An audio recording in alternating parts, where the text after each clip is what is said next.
I have a message. I have a message for President Macron. Today, Israel is defending itself on 7 fronts against the enemies of civilization.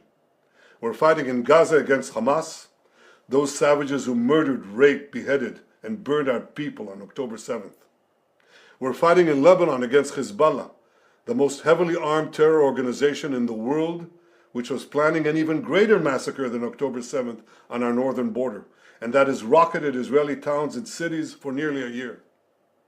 We're fighting against the Houthis in Yemen and the Shiite militias in Iraq and Syria that together have launched hundreds of drones and missile attacks against Israel. We're fighting against terrorists in Judea and Samaria who are trying to murder civilians in the heart of our cities.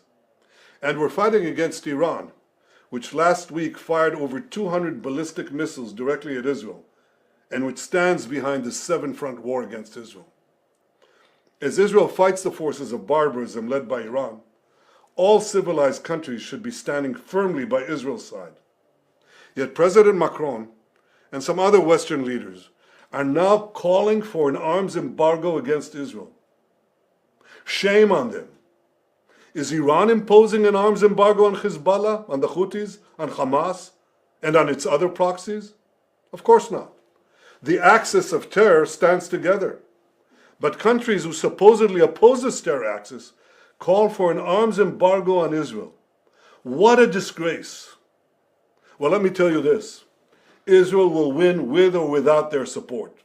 But their shame will continue long after the war is won. For in defending ourselves against this barbarism, Israel is defending civilizations against those who seek to impose a dark age of fanaticism on all of us.